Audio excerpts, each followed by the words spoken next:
Bill Jasper, Senior Editor, New American Magazine, and in Las Vegas at the 9th International Conference on Climate Change, and sponsored by the Heartland Institute. And I was able to grab Kilez More out of the busy hall and get him here into a quiet area where we could do an interview. Kilez has made a sensation worldwide with his rap music, particularly on climate change, not something you usually associate with rap music. On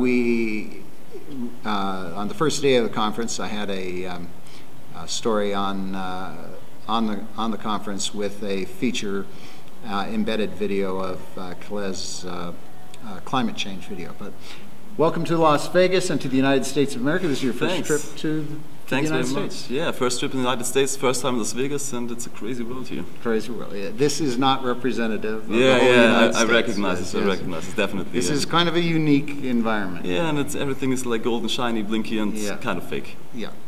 But we are glad to have you here. You brought a very unique patina to the conference. We don't usually have entertainers here. And I don't usually have this kind of audience. Yes, yes. But how long have you been performing music? Music since I think 5 years now.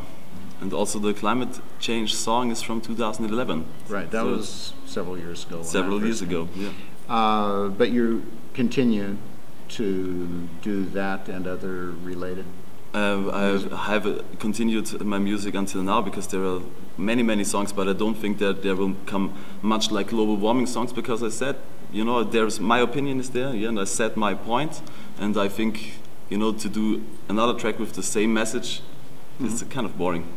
So, you grew up in Austria, and like most students of your age, probably were subjected to a considerable amount of green, global warming propaganda or also, yeah, also, but when I was in school, it was not like that big and that like heavy like it's today because I'm 26 now, so I'm off school 5 or 6 years, and I from just out of my feeling is now this way more heavy. Also have like school kids and girls and boys writing me that there's really like coming the pressure from the kindergarten, yeah, through all the stages there. They are making projects on global warming here, watching Al Gore's film there, you know, there's everything, and they're like, because they heard my music, like, hey, Kilez, can you like help us, give you some information, because the teacher's so, you know, putting it into there without, yeah, but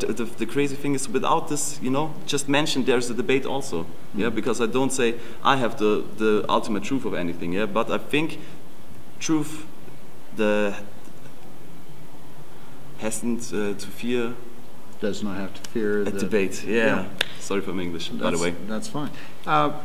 So you mentioned the other night that in many of the places venues where you're going to go speak or perform, there will be protests sometimes by some people who will say, "I don't allow him to come here. He's a denier," that kind of thing. Yeah, not like protest there, but when for example, I'm a vegan. Yeah. So when there's like a vegan street there or a vegetarian festival or something, there's sometimes that the people are writing, "How can you put him with his global warming meanings to the stage there and so on? So he's a denier, he's a conspiracy theorist and so on." But many organizers stay with me, or other organizers say, "Okay, but please not this song," because I have so many topics. Say, "Okay, please let this song aside." But it's also okay for me. What bothers me most is the debate is not possible because they're so like stuck into their opinion. It's either their opinion or you're like the enemy of the nature, the enemy of the mankind, and so on. This is like. So, what do you attribute your dissenting views to? How did you come to challenge the so-called consensus? Yeah, the thing is that I was a child who's asking so many questions because I wanted to know how the world is built, yeah, and what's going on around me. Because what is life and why are the things as they are? And when you get older, then you recognize that there are some points the answers, you know, didn't cover like the huge amount of questions. And so I started my research really early on other topics, but then I scratched this global warming skepticism topic, and then I thought, okay, when everybody seems to have the same opinion, you have to take a second look, and I did, and I dig through the information, documents, documentaries, books, and everything that I can get into my fingers, in German of course, most stuff. And yeah, so I built my message, and then the ClimateGate affair happened, and this was like the last push. When you read these emails from these scientists and so on, when you read these emails, like, you know, how they're going with their data and with the truth and with what they are doing, this was the last push where I have to make the song. And your friends, family, did they think you were crazy, or did they support you in this? So my family and friends mostly support me in this, yeah, because they also see that you don't have to agree on every single point, yeah, because we have also different opinions on maybe GMOs or on different others. So I'm a vegan, most of my friends aren't, yeah, but this is okay. But at first, of course, 2011 was really early of my musician career, yeah.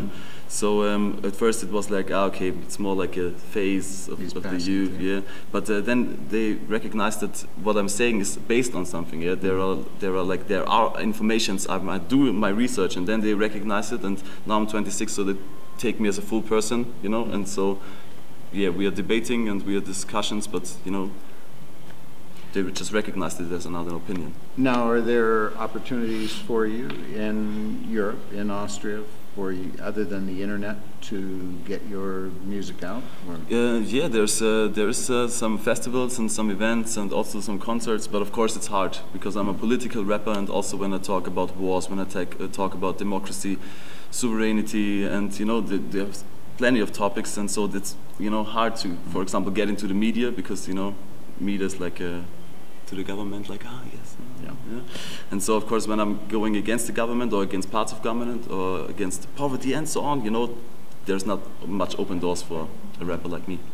So do you have a company that produces your music or anything? You just do it yourself? I have no label, I have no music company, nothing behind me, but this makes me, on one side it's much more effort because I have to do everything. I have just creative supporters and so on, for example for the videos, and but I mostly do everything on my own. It's, on one side it's good because I have the fingers of everything what I do. There's nothing out where, you know, where other people say, maybe you should, maybe you should.